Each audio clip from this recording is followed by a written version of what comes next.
Siguradong nakarating at alam na ni Carlos Yulo at girlfriend na si Chloe San Jose ang naging press conference ng ina na si Mrs. Angelica Yulo.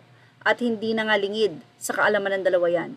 Pero mukhang busy pa rin si Carlos at Chloe sa pamamasyal dahil talagang ngayon ay sinusulit ni Carlos ang Paris. Siguro bago ito umuwi ng Pinas. Matapos ang press conference ng ina ni Carlos Yulo na si Mrs. Angelica Yulo, ay binahagi ng ABS-CBN ang ilang emosyonal na pangyayari o naganap sa likod ng nasabing interview. Ito ay ang pagyakap ng anak na panganay na babae ni Mrs. Yulo at Mr. Yulo at ang pagyakap din ni Mrs. Yulo at Mr. Yulo na ang alam ng ilang netizen hiwalay ang dalawa. So medyo naguguluhan kung hiwalay nga ba si Mrs. Yulo at itong si Mr. Yulo dahil sa unang salita parang kasama ang asawa. So yun na nga po siguro ang ama nitong si Carlos Yulo. So, mukhang hindi naman sila hiwalay, kaya happy family dahil nga sa press conference ay inihayag ni Mami Angelica Yulo ang kanyang paghingi ng tawad sa kanyang anak na si Carlos. Na ayon sa kanya, sobrang puyat siya, hindi niya alam kung ano ang kanyang sinasabi sa interview. Siguro parang na-carried away siya dahil doon sa mga interview sa kanya. Hindi niya alam na ang pinagkukwentuhan niya na pala ay social media at hindi yung kaibigan o kamaritas mo lang na kapitbahay. Na pwedeng sa kapitbahay lang iyan na malaman, pero once na nasa social media mo na yan ibinahagi, ay talaga namang buong mundo ang makakaalam niyan. Parang unaware nga doon si Mami Angelica. Kaya naman ito ang ihiningi niya ng tawad kay Carlos, na kung saan nauna nga na siyang pinatawad na ni Carlos. Siyempre ngayon, ang inaantay na ng mga netizen ay ang reconciliation.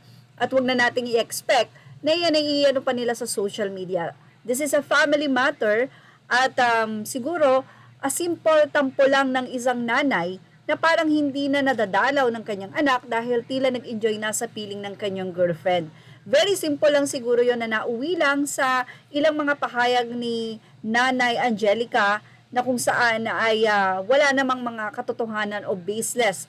Ayon nga sa anak na si Carlos Yulo. But anyway, sabi nga natin nagkapatawaran na. Kaya naman ang mga netizen, narito ang kanilang naging komento.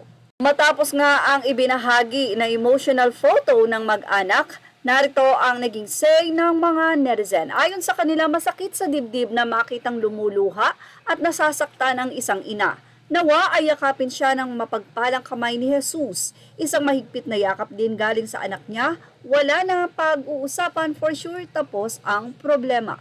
Para sa akin, may punto rin ang ina. Kung di dahil sa ina walang Kaloy Yulo na lumabas. Kung di dahil sa kanyang mga magulang na humubog sa kanya, wala din siya sa kinalalagyan niya ngayon.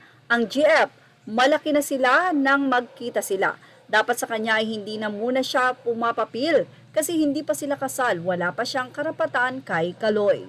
Mukhang may nagsasabi naman na pa-victim lang daw ang nasabing press conference na iyon ni Nanay Angelica. Say ni Gloria, hindi po yan pa-victim.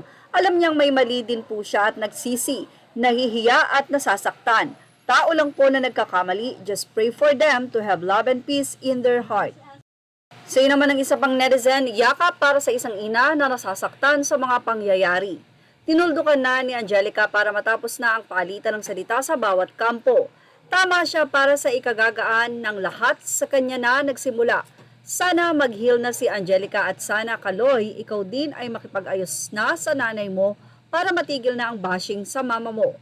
God bless you, Mrs. Yulo. Salamat sa aral na ibinigay mo sa bawat mag-inang nagkaalitan.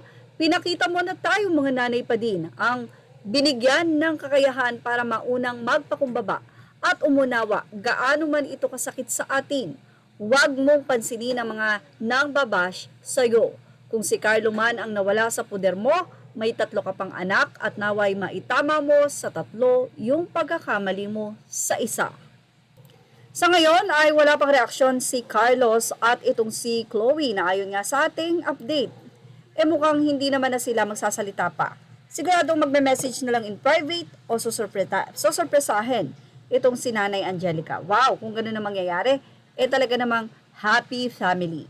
At yan ang ating showbiz top update. Thank you for watching. Images are all credit to the rightful owners.